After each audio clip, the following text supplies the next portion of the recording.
bus is here. Okay.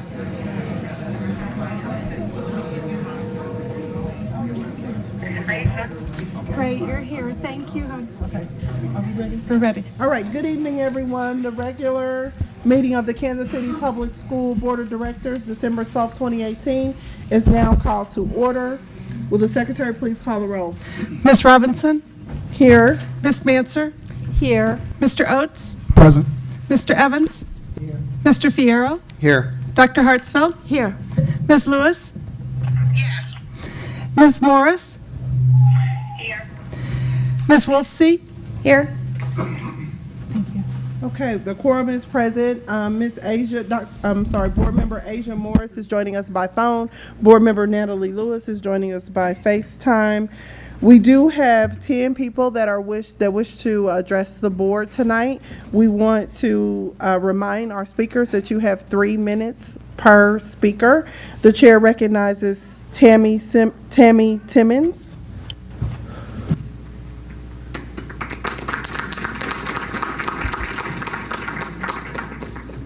Good evening, everyone. My name is Tammy Timmons. I've been a Lincoln parent now for 17 years. It's a long time, and I'm here to talk about the prestigious Castle on the Hill. That's what I came to Kansas City knowing that as the prestigious Castle on the Hill, whose purpose is to help nurture, develop thoughtful, caring, high-achieving graduates. And we've done more than that. We literally have student athletes. Since 2002, we've had nothing less than $7 million for our graduates in scholarship money. 2014, they were given $15.6 million in scholarship money. And here, I look at our kids as they're our investment. They're our equity in that castle on the hill. They walk those halls daily for everybody and themselves to be better citizens in our community. And I'm asking you today to not only invest in our children, but to invest in the legacy of the Castle on the Hill. I think that's the most important thing, is the legacy of that building. Long gone are the days of the dumb jocks. Like I said, we have student athletes. We have children out there that are participating at the highest level possible, academically and athletically. And I think they should be rewarded athletically as well as academically. And I don't see that happening in 17 years. And it's very disappointing. And as you can see, I'm getting emotional because it's heartbreaking. It's heartbreaking to see all these boys out here and all of our other athletes doing their best on a daily basis. And the message that I want to portray to them is everybody makes mistakes. But what we need to teach our children is to correct the mistake, is to own up to it, accept the responsibility, and move forward. Thank you. Thank you.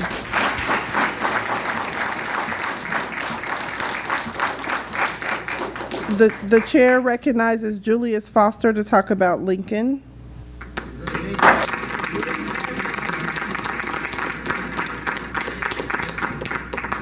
Welcome, you have 3 minutes. Thank you. Good evening. My name is Julius Foster IV. I'm here to speak on behalf of the Lincoln community regarding the voting decision on the Lincoln College Preparatory Academy field. I am a proud product of the Kansas City, Missouri Public Schools by way of Lincoln Prep, and contribute to the lives of our district students as a coach and as an employee. I'm confused that there were tweets from board members about a new stadium, and there were videos on the KCPS website about groundbreaking of a new stadium. Numerous news outlets reported and showed up to a groundbreaking. Partnerships were developed with the NFL, and alumni Charles Harris were made, along with their generous donations to the competition field. As an observation that was made by Lincoln community is that there is a video that is no longer available on the website, yet there's others that have their articles of schools groundbreaking still available to the public. I am not an advocate of pointing fingers, dwelling on the past, as that is seen as time wasted. Yet I am a proponent of correcting errors and learning from our mistakes. The parents, faculty, educators, alumni are all here this evening not to chastise or be angry with KCPS, but to the root and to the core, support and fight for our students of Lincoln. That is the key part of the community. It is a good thing to show involvement, passion, and care. Lastly, I was once told that if your input is lacking, your output suffers. The greater your input, the greater your output. These students have been anticipating a competition field for months, from soccer to football to track and field to the student body as a whole.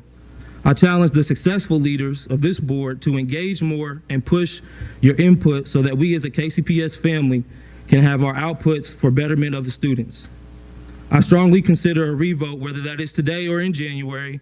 Please go over the information, and hopefully all the information is provided to you all. Thank you for your time and your ears, and I thank you for allowing me to speak. Thank you.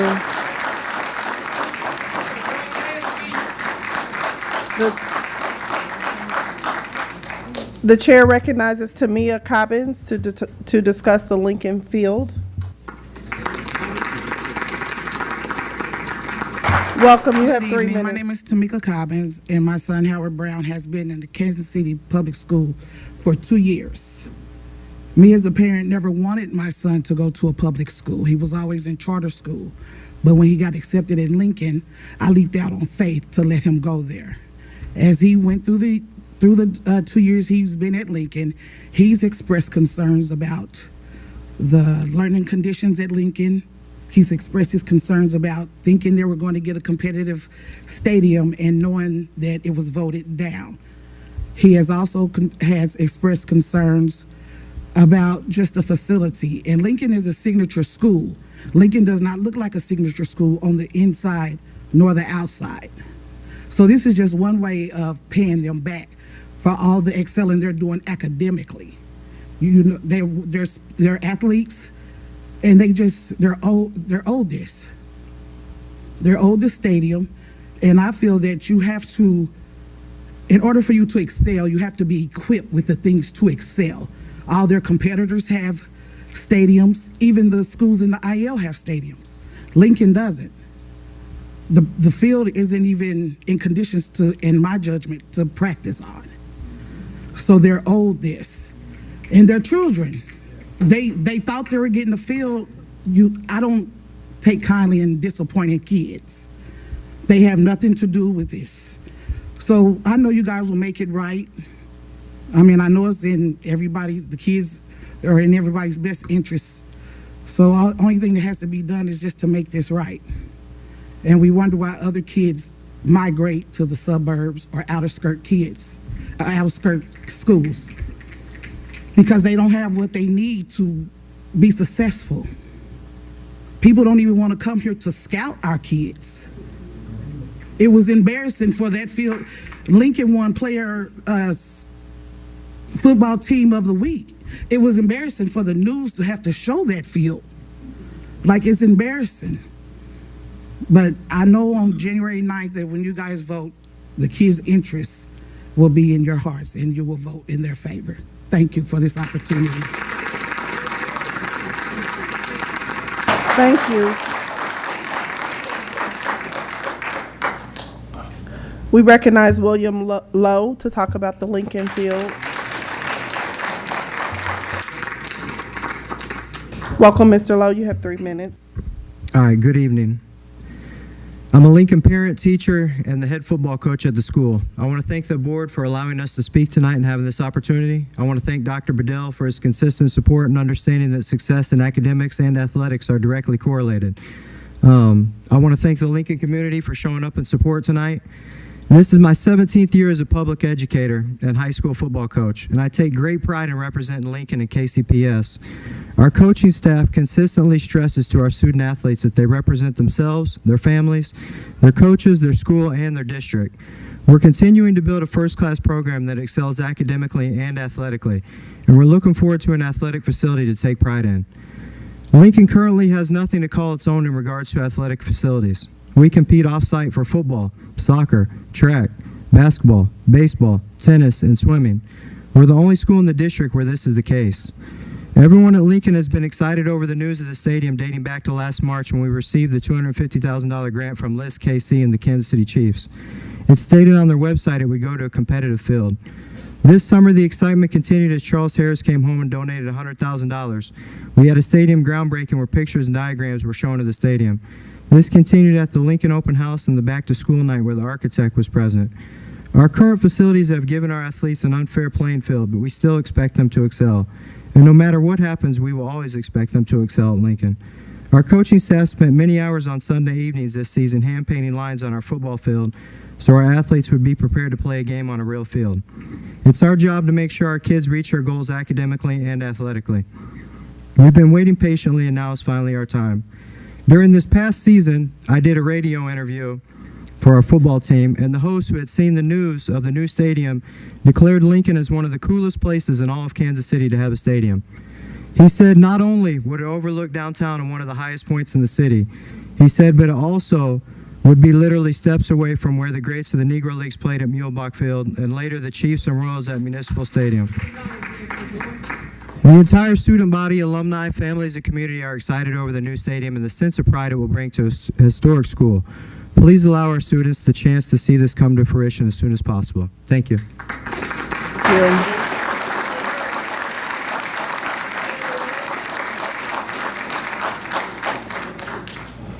you. The chair recognizes Mario Woods to talk about Lincoln Field.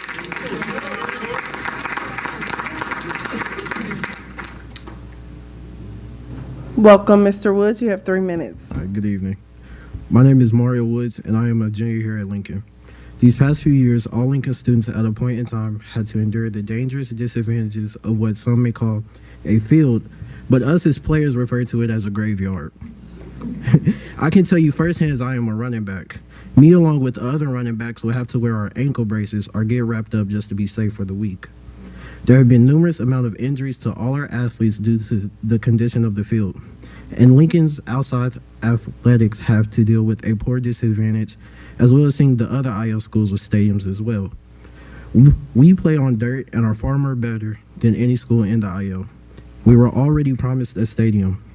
We strongly consider you all to not go back on your word.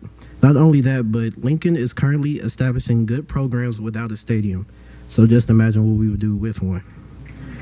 I truly believe that we'd be unstoppable. Not only will we attract more students, but that will give us advantages to more players, ultimately leading to a better team and more scholarships. Next year, I'll be a senior, and I would truly enjoy being able to play in a stadium after practicing my entire career on dirt. It would be amazing for the players to finally have an athletic home. Thank you. Thank you.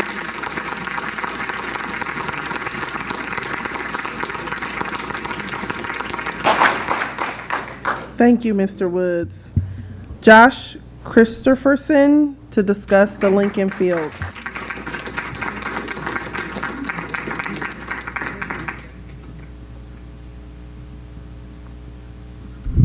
Hi, I'm Josh Kristofferson. I'm a parent of that's all right. I'm a parent of a player on the football team, and ultimately, first of all, just thank you for letting me speak.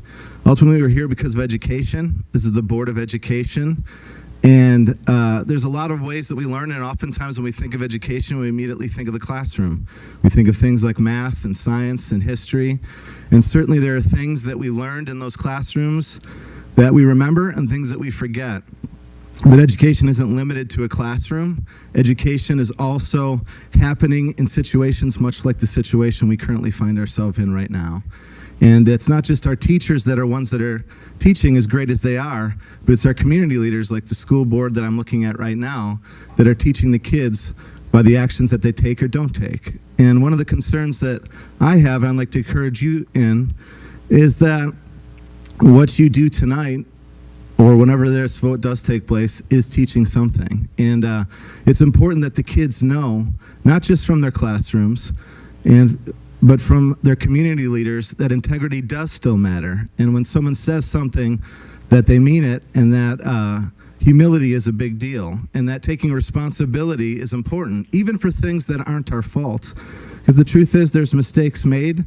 As often in life, there is mistakes made. And the question is, we can blame people, we can point fingers, or we can teach the kids that we take responsibility, both for things that are our fault and for things that aren't. And those are values that are important that our kids learn.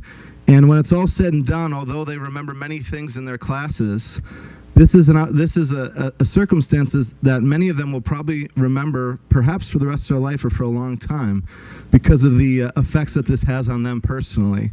And this is a unique and awesome opportunity, I believe, for the community leaders in front of me to teach them that integrity matters, that humility matters, and that responsibility matters. Thank you.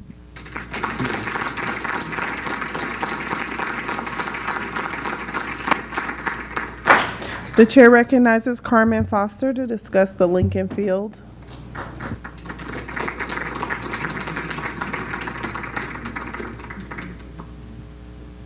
Welcome, Ms. Foster. You have 3 minutes. Good evening, and thank you all for having me here today. My name is Carmen Foster, and I am a Lincoln alumni and a volunteer at Lincoln College Prep. The board shall govern prudently, ethically, morally, lawfully, justly, and transparently, and with an emphasis on outward vision rather than internal preoccupation, encouraging diversity in view, providing strategic leadership rather than administrative details, establishing and maintaining clear distinction between the roles of the board and the superintendent, making collective rather than individual decisions, the present and future rather than past, and acting proactively rather than reactively. This is a page from the policy of the governance process and the governing styles of the board, and its last revision was December 18th, 2013. I thought everybody should know what the board should be doing. Sometimes you have to do your own research to make sure you are informed in order to make the right decision when it comes to voting. You also should understand that being involved in the arts and sports gives a child an upper hand when applying for colleges. I am here on behalf of the students that continue to give this district 110%, and some of you that sit on this board in 2018 can't even call or Skype in to the end of the month financial meeting to make sure you are informed about the vote. Where is your pride and sense of responsibility as you ride on the backs of these children, padding your resumes, but not living up to the expectations that have been set by your own board policies? The history of the alumni and current students are the backbone of the IO sports and have set the standard for sports and education in this district. They deserve to be rewarded with a competition field. Thank you. Thank you.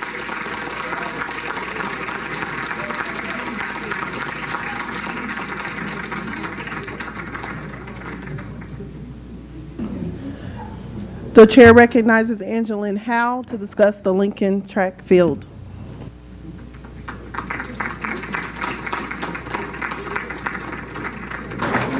Let me rephrase that. The chair recognizes Angeline Howe to discuss the Lincoln field.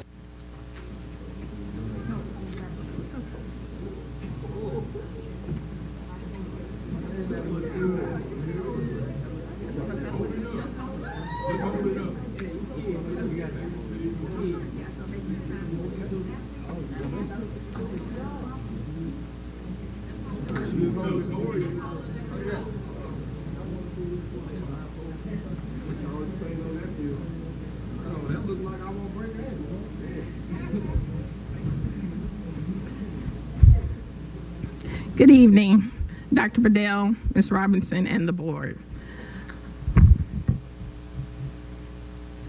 Yes, you have 3 minutes. Thank you. I am Angeline Howe, this year's SAC chair.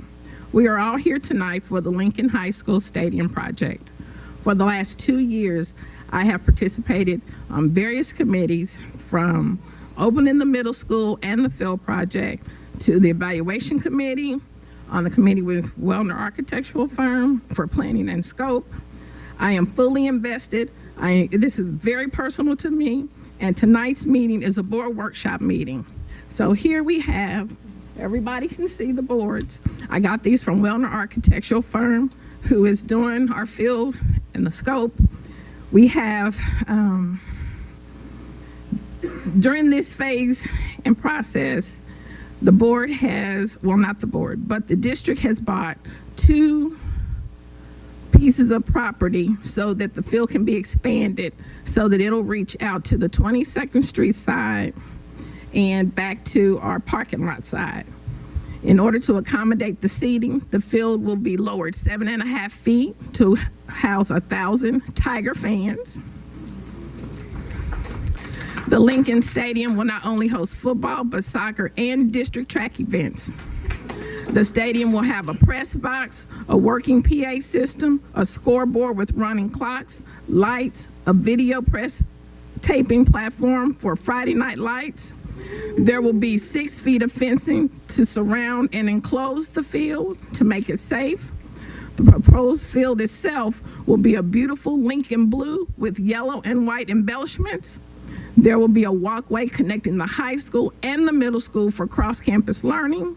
The district has accepted money from, of course, you've already heard, Charles Harris and the NFL. We have found, or we have Field Turf, who has the beautiful blue field at a discounted price. In the process of accepting these gifts, we've had the ribbon cutting ceremony with Charles White, Dr. Bedell, students press, and even 2 board members. So we are here tonight asking the board to consider your vote on January the 9th to pay for or accept the cost, because steel is rising, we are told. And the longer it delays, the more the field's gonna cost. So we're trying to get it in now. So if you ladies and gentlemen have any questions on what you see here tonight, I can answer a couple. And is there a motion? I hear one in the midst. Thank you so much. Thank you.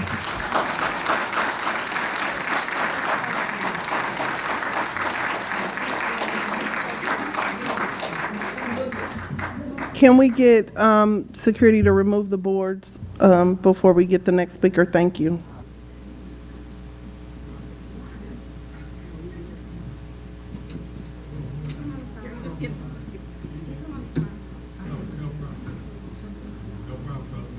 You can put them to the side, that's fine. Thank you.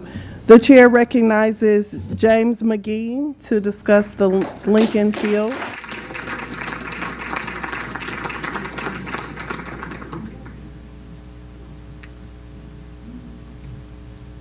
Under many physical circumstances in which regular students will not be in attendance at school, the Lincoln student continuously shows up. We're not only all in, but also we know that education is the key to our success. We are hungry learners that will endure freezing cold or smoldering heat. Our student body is steadily losing school spirit, almost like a lake that is drying up. This is largely due to a lack of ownership that we can claim. Even our homecoming game shouldn't be called a homecoming game because it's not held at home. Instead, at a different school that sometimes can be more than 40 blocks away from our beautiful brick building that sits upon the historic hill. We are the castle on the hill, but our castle has been defended in another zip code. Our first home game of the year against Hogan saw an endless line of students not only from Hogan or Lincoln, but also students from schools all across the metro were waiting to see us play. This is unprecedented. It would have been even sweeter had it been in our own backyard. This shows our sports draw the largest crowds, whether it's baseball, basketball, or football. We often bring home national recognition, such as the National Blue Ribbon Award received in 2014 to 2008, respectively. And we are constantly ranked, if not the top school in Missouri. Central, Northeast, and Southeast all have fields and field houses. These are all places where the students could come and easily support their team. If we, Lincoln, are in the KCPS family, shouldn't we have the same chance to have a place like this? It is a huge hassle for us to be able to support our sports because 9 out of 10 times we have to find our way there. This would be different if we had a student bus to take students to the sporting activities, but that is not the case. We, the students who want a fulfilled high school experience, school spirit is crucial. This is a large area we are lacking in. What could help us to bring the spirit is to our student athletes is a competitive field so we can support. We want students to achieve in all perspectives. As a community, it is our duty to hold up the future. The saying is, it takes a village. Well, we are the village. In our society today, it's more important than ever to show support and love to one another. The Tigers need a day, and it's up to the 9 of you to show your support in more than 1,000 of us. Thank you from Lincoln students.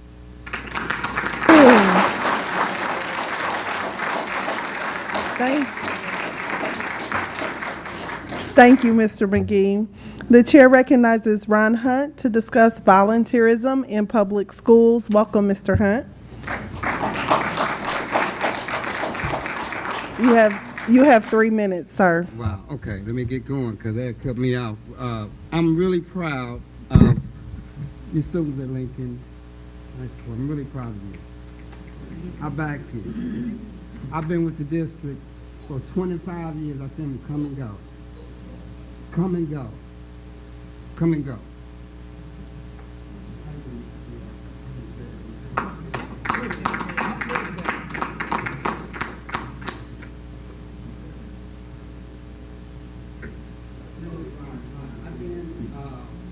This is a good friend of mine, my mentor, Terrell Walls. Come on up, Terrell.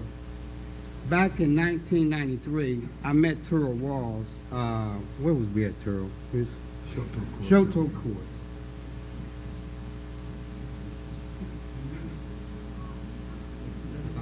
Can you please use the microphone so that people that are listening remotely Can you hear me? Because you? I think I talk loud. But however, anyway, after making, this guy talk about mistakes.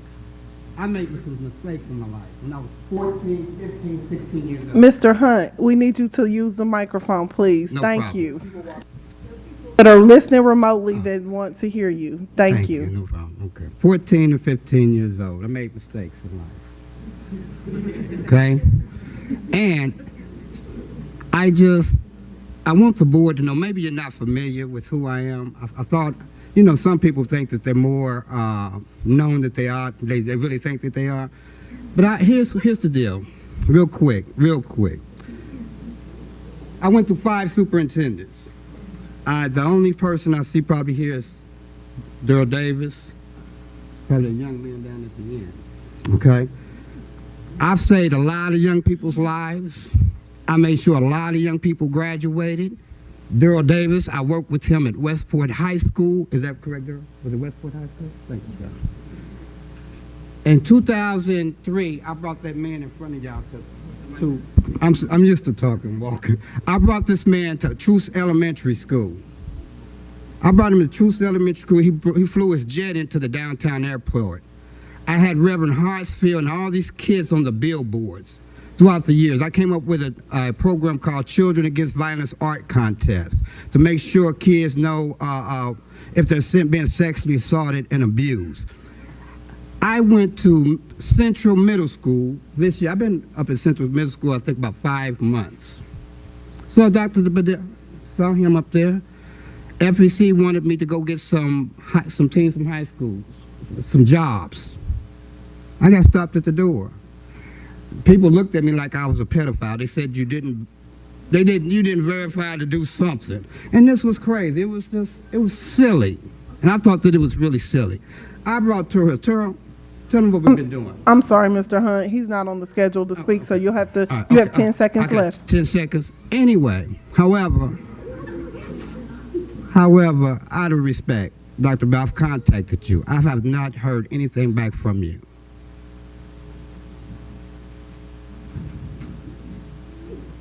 And I would like to hear something back from you, sir, if that's okay. Thank you, Mr. Hunt. Thank you. Thank you. Thank you, Mr. Hunt. For the presentation of this evening's revenue and expenditure report, the chair recognizes our board treasurer, Matthew Oates, to present our R&E report.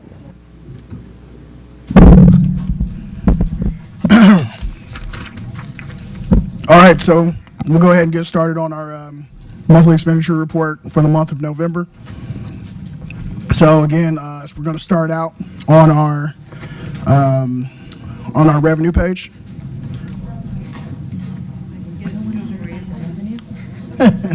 So, wait a second.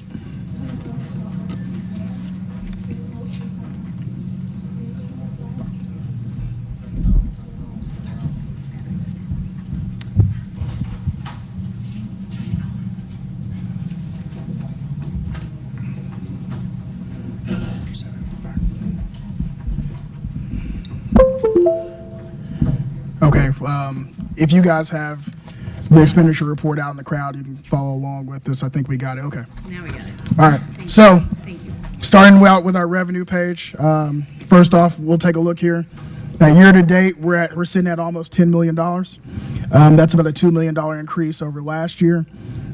And that large increase is due primarily to early tax collections. People are paying their property tax a little bit early this time of year, and also local grant receipts that we've received this year has pushed us ahead of last year as well.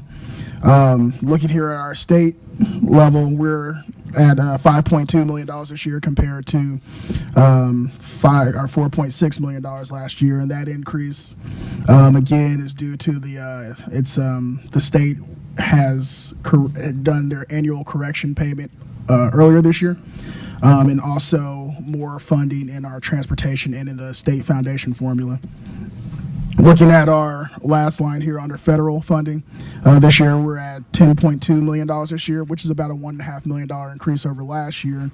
Again, that large increase is due to greater than last year payouts in Title I, SPED, and Medicaid revenues. So total this year, so far year to date, we're at $25 million this year as compared to $21 million last year. So we're still on track on our budget. Next page, we're looking at our expenditures, so where the money is going.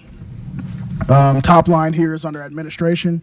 We're at about $2 million this year, which is about $500,000 greater than last year, and that's just due to some legal expenses and also board election expenses. So whenever we have an election, we have some expenses that we incur with the election board. Looking here at our instruction is tracking about the same as last year. Looking at our support services this year, we're about $2 million greater this year than last year, and that's due to planned increases in personnel and school buildings, instructional software, but again, we're still on track for our budget for this year.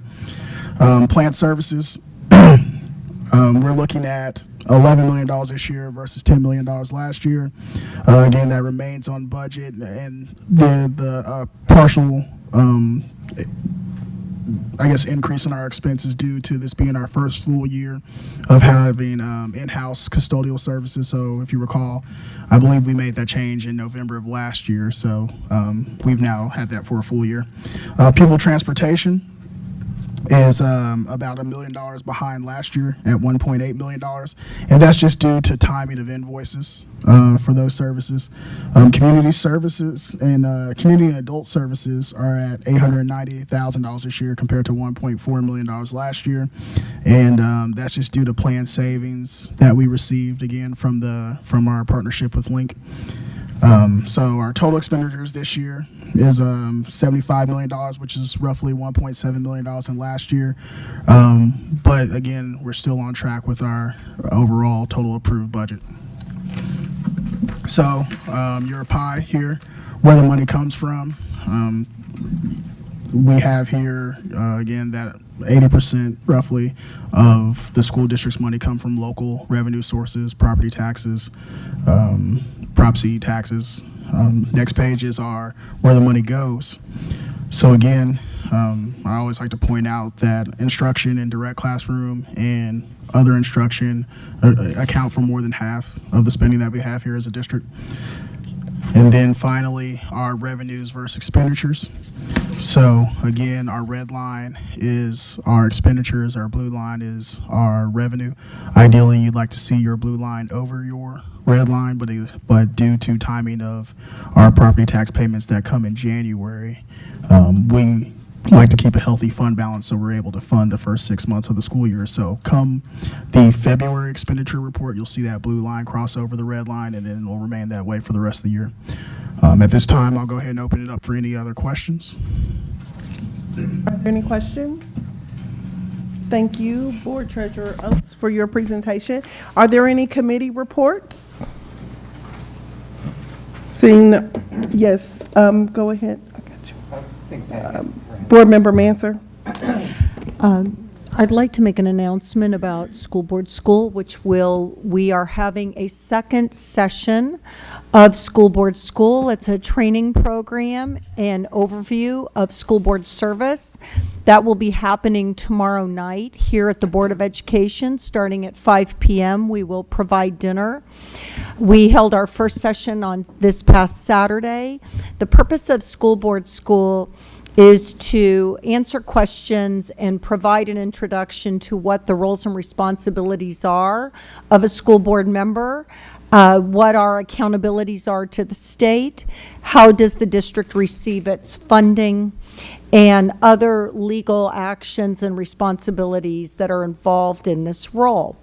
As many people are aware, there will be elections on April 2nd, 2019, and we will be able to begin filing on December 18th. So the purpose of School Board School is to answer your questions, to educate you on this opportunity, and to let you know the process for filing. So we welcome anyone to come, and that will be tomorrow night. Thank you. Okay, do we have a committee report from our Government Relations Committee? Mr. Fierro? Yes, Madam Chair, thank you. I just wanted to say thank you to the staff and the community that participated in last Friday's legislative breakfast. We had a really good turnout, and in particular, I want to thank my colleagues, Jennifer Wolfsey and Patty Manzer, who made this happen. And just to share with my colleagues here, we had posed to the groups a couple of questions, and one, and I'll be real brief. What are some state or local policy issues you think we need to place attention in order to improve public education? And some of the response from the community included workforce readiness, recognizing that all of our students are not going to select college, but knowing that workforce readiness is important, also early childhood education, and then focusing in on trauma issues as well as using evidence-based models. And then the second question was, how can KCPS leadership, board and administration support these policy priorities? And some of the feedback was continue to communicate together, have a community liaison between the district and the neighborhoods and community stakeholders to understand what's important. So I just wanted to share that with my colleagues here, but again, to say thank you to the staff and the board for a very successful legislative breakfast.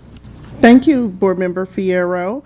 The next item of business is the report of the superintendent. The chair recognizes Dr. Mark Bedell. Thank you, Madam Chair. This is my opportunity to speak, and before we do our video highlight, there's a couple of items that I want to talk about and address to the community. One, I want to introduce our new Chief Legal Counsel, Bill Thornton. He comes here. He was the Chief Legal Counsel for DESE, and we were able to attract him to come here, so we do want to properly welcome you if we didn't do that at the previous board meeting.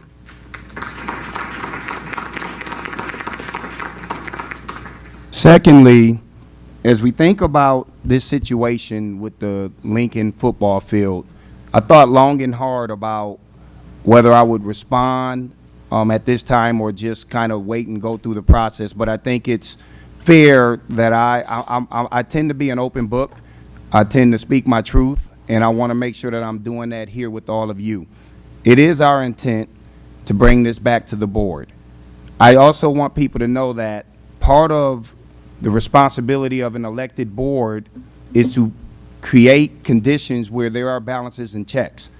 And one of the things that happened last week was that we had board members who saw a discrepancy in what was presented to them previously and then what was presented on this floor.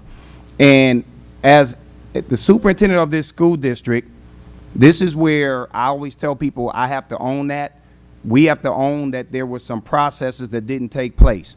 It's not that the board members don't want Lincoln to have a football field, but there are processes and procedures that need to be adhered to.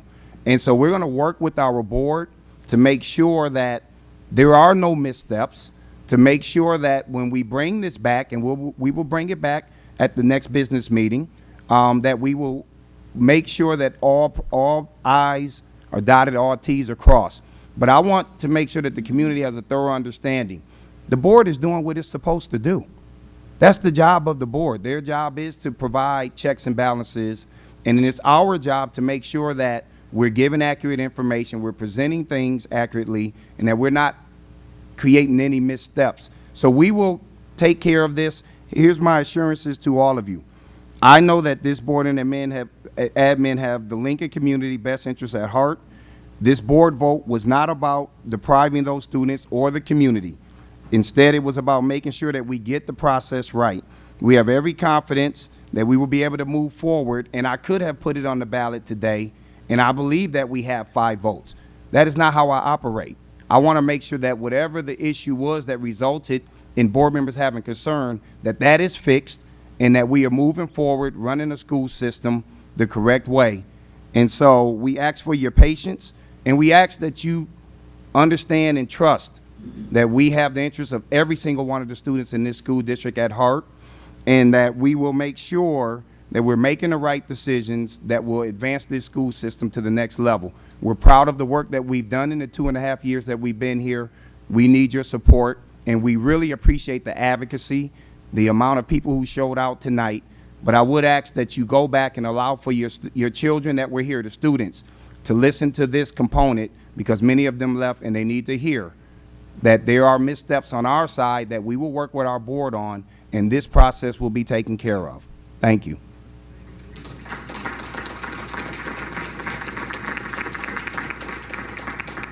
At this time, Madam Chair, we want to provide a video highlight on the Mayoral Forum.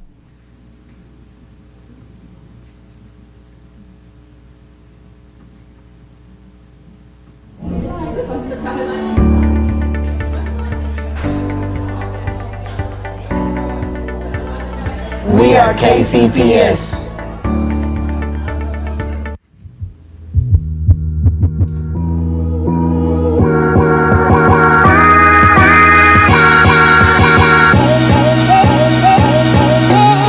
Board Policy 1.0 states that Kansas City Public Schools will help our scholars become high-achieving critical thinkers who are prepared to succeed in a constantly changing world and who are engaged in the improvement of their community. The young scholars of East High School demonstrated that they are already engaged in the improvement of their community by planning and hosting a public forum with the candidates who are running to become the next mayor of Kansas City, Missouri.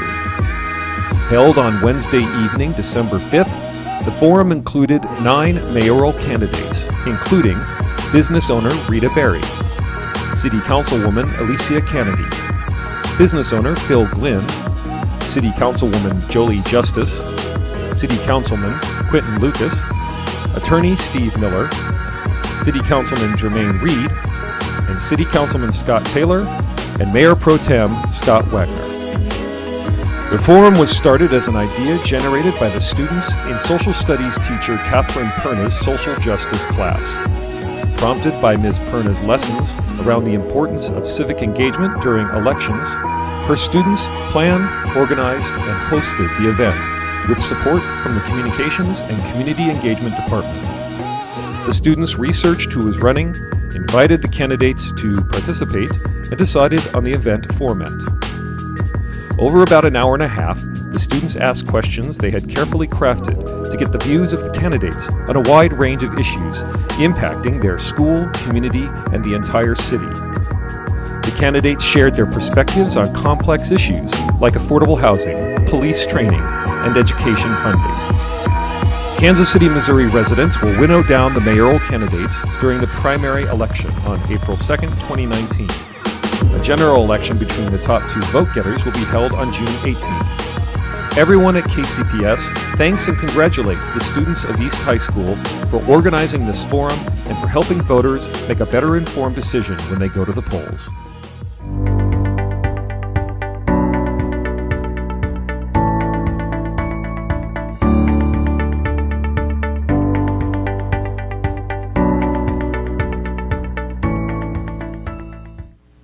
That concludes the superintendent's report, Madam Chair. Thank you. For our policy and governance item of the agenda, the chair recognizes Dr. Bedell to present this proposal. Thank you, Madam Chair. At this time, the administration We'll ask the board to take action on adopting and updating policies to Board Policy Appendix D, policy compliance, and policies ADF and ADF-AP. Okay. Are there any questions regarding the policy changes? Seeing no questions, is there a motion to approve this item? Move to approve item number 3.01019, POL 012002. Is there a second? Second. Is there any debate on the motion? Hearing no debate, the question is on adopting the proposed policy changes for Board Policy Appendix D, policy compliance on policies ADF and ADF-AP. This will be a roll call vote. Those in favor will respond yes. Those opposed will respond no. Ms. Robinson? Yes. Ms. Manser? Yes. Mr. Oates? Yes. Mr. Evans? Yes. Mr. Fierro? Yes. Dr. Hartsfield? Ms. Lewis? Yes. Ms. Morris?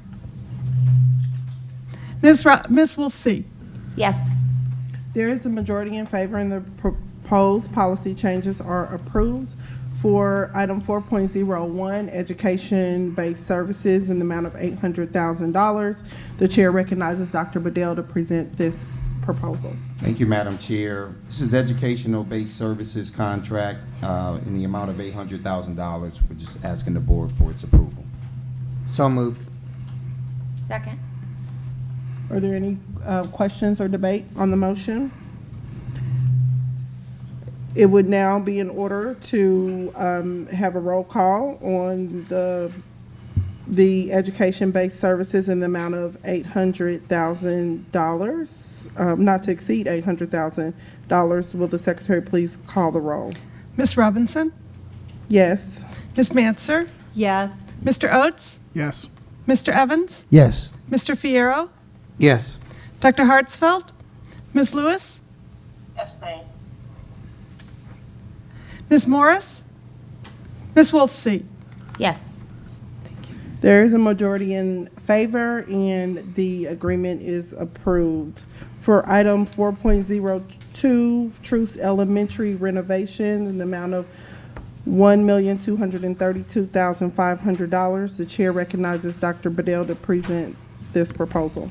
Thank you, Madam Chair. I have Linda Quinley at the podium if there are any questions needed. We are asking the board to take action on needed elementary renovation at Troost in the amount of $1,232,500. Are there any questions? Board Member Oates? What's the schedule for doing these repairs? We actually want to get started right out of the gate. The next item on the agenda is the first contract necessary, so we can get started in January. Our goal is to be complete by June 30th because we're using remaining certificate of participation funds. Oh, so with that, COP funds, the project must be completed by 30%. Or substantially complete and under contract. Are these contracts or is it the budget This for? is just a request for the budget so that Okay. then we can begin bringing you the contracts. Okay. All right. Are there any questions? It would now be in order to receive a motion. So moved. Second. It is moved and seconded to approve the budget for the Truce renovation in the amount of $1,232,500. Will this, is there any debate? No debate. Will the secretary call the roll? Ms. Robinson? Yes. Ms. Manser? Yes. Mr. Oates? Yes. Mr. Evans? Yes. Mr. Fierro? Yes. Dr. Hartsfield? Ms. Lewis? Yes. Ms. Morris? Ms. Wolfsey? Yes. There is a majority in favor and the approval of the budget for Truce renovation is authorized. For item 4.03, MTS contracting for $338,054. The chair recognizes Dr. Bedell to present this agreement. Thank you, Madam Chair. The administration is asking the board to take action on the MTS contracting to begin our renovations at Troost Elementary in the amount of $338,054. Are there any questions? Okay, was there a motion? Move to approve. Second. It is moved and seconded to authorize the contract with MTS Contracting. Is there any debate on the motion? Seeing no debate, the secretary will call the roll. Ms. Robinson? Yes. Ms. Manser? Yes. Mr. Oates? Yes. Mr. Evans? Yes. Mr. Fierro? Yes. Dr. Hartsfeld? Ms. Lewis? Yes. Ms. Morris? Ms. Wolfsey? Yes. There is a majority in favor and the contract is authorized. It would be in order to have a motion to approve the consent agenda. Madam Chair, so moved. Second. It is moved and seconded to approve the items on the consent agenda. Will be a roll call vote. Those in favor will respond yes. Those opposed will respond no. The secretary will call the roll. Ms. Robinson? Abstain. Ms. Manser? Yes. Mr. Oates? Yes. Mr. Evans? Yes. Mr. Fierro? Yes. Dr. Hartsfeld? Ms. Lewis? Yes. Ms. Morris? Ms. Wolfsey? Yes. There is a majority in favor and the items on the consent agenda are approved. This brings us to the conclusion of the agenda. If there's nothing else to come before the body, the meeting is adjourned. Thank you. I really need to be the last person that you call because of if there's a tie or issue, I need to be the last person to call, not the first. Okay, thank you. Okay.